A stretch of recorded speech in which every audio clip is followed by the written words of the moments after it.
Assalamualaikum warahmatullahi wabarakatuh. Hai Kompi People, ketemu lagi dengan saya Tony di channel Kompor Official. Teman-teman juga bisa menyaksikan konten ini di channelnya Aktivis 21 tentunya. Background yang saya pasang kali ini bule guys. Jadi kita bakal ngebahas satu topik internasional lagi ya. Ada yang tahu siapa ini? Ya, saya juga baru tahu. Ya, beliau adalah Richard Moore, salah satu ketua dari Badan Intelijen Inggris MI6 ya. MI6 ini salah satu badan intelijen yang dikhususkan untuk eksternal, jadi mengawasi pergerakan musuh di luar Inggris gitu ya. Nah, menarik sekali, Richard Moore ini baru pertama kali muncul di media dan dia mengungkapkan sebuah fakta atau sebuah analisis gitu ya tentang, nah ini yang kita bahas beritanya. Ini dia, Kepala Badan Intelijen Inggris MI6 Richard Moore memperingatkan tentang jebakan utang dan jebakan data oleh Cina melalui wawancara perdananya yang disiarkan langsung pada BBC Radio 4.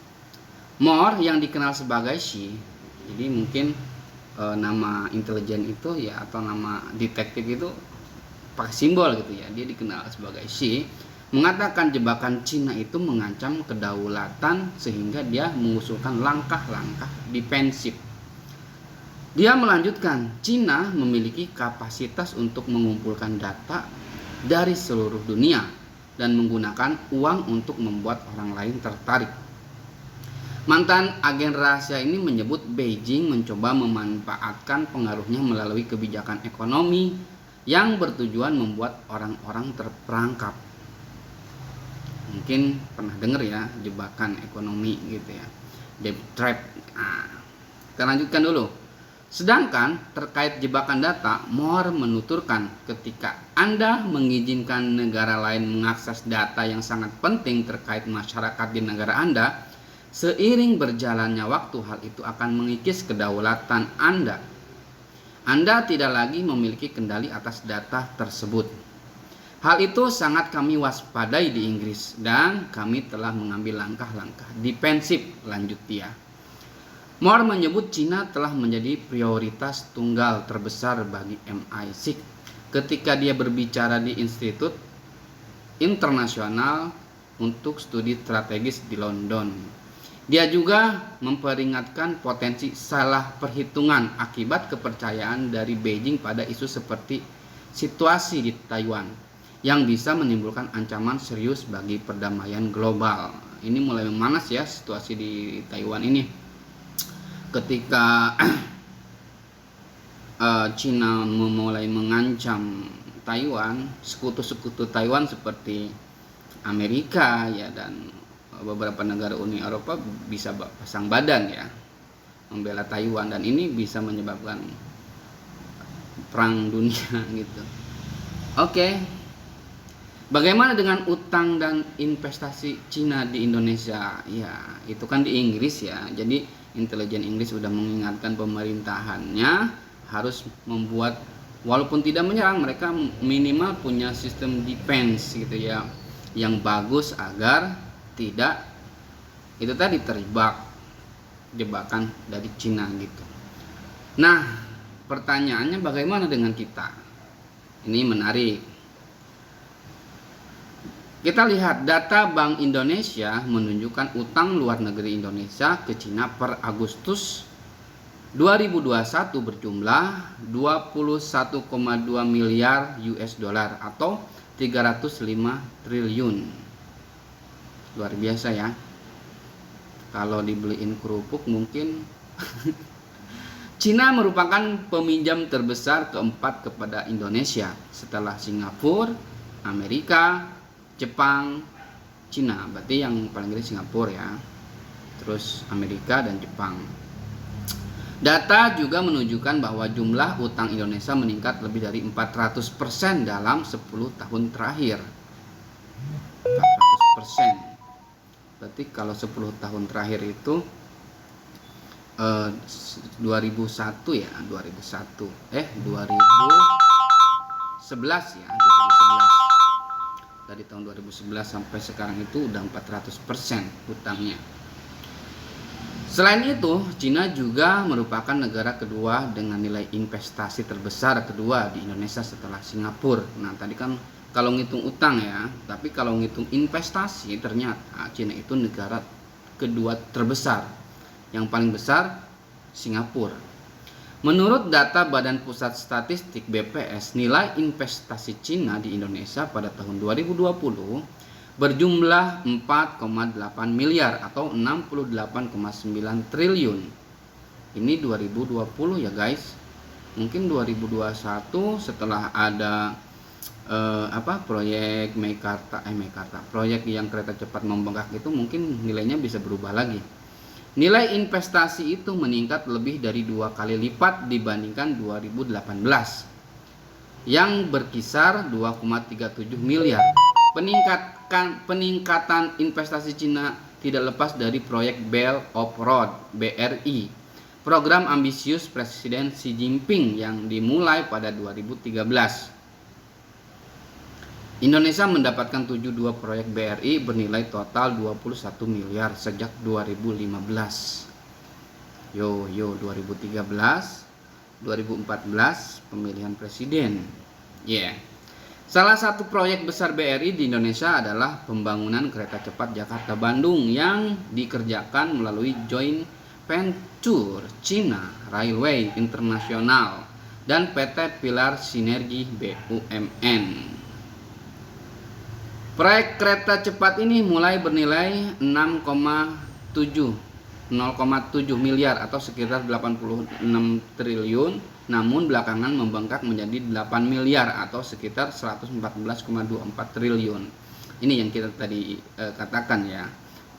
Proyek kereta cepat itu membengkak menjadi 114,24 triliun dan itu harus ditalangi oleh pemerintah. Dengan perkembangan investasi dan utang luar negeri Cina yang terus meningkat, lantas apakah Indonesia berisiko mengalami jebakan utang Cina? Ini pertanyaan yang serius menurut saya. Kita lihat.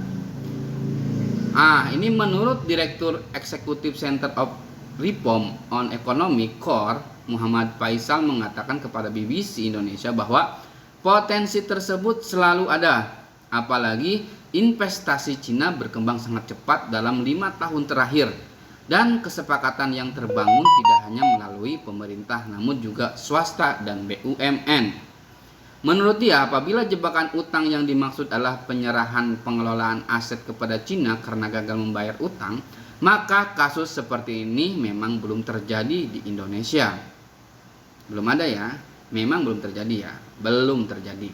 Namun beberapa negara sudah mengalaminya seperti Uganda yang menyerahkan pengelolaan Bandara Internasional Entebbe karena gagal membayar utang. Nah, Uganda kemarin sempat kita bahas ya, yang ternyata mereka gagal bayar utang, tidak bisa bayar utang, walaupun minta direnegosiasi utangnya tapi ditolak. Cina malah minta pengelolaan bandaranya itu. Nah, di Indonesia sampai saat ini belum ada guys, belum. Kemudian Sri Lanka yang pada 2018 lalu menyerahkan pengelolaan pelabuhan yang diincar kok sektor strategis ya, bandara, pelabuhan. What's wrong? Ada apa di situ? Pelabuhan apa ini? Hambantota yang dibangun melalui bantuan utang Cina sebesar 1,5 miliar US dollar. Apakah kita sudah masuk dalam jebakan utang? Belum, tapi resiko tetap ada. Itu yang perlu diantisipasi, kata Faisal. Antisipasinya seperti apa? Ya, kita baca dulu dah. Dia mengatakan pembengkakan biaya pada proyek kereta cepat Jakarta-Bandung menjadi salah satu indikasi buruk akan potensi tersebut. Ya, ingat. Sebab pemerintah akhirnya ikut menjamin proyek tersebut melalui penanaman modal sebesar 4 triliun untuk membantu menutupi pembengkakan biaya. Meski pada kesepakatan awalnya pemerintah tidak ikut menjamin proyek itu. Gembar-gembor di awal, pemerintah tidak akan mengeluarkan modal sepeser pun untuk membangun kereta cepat.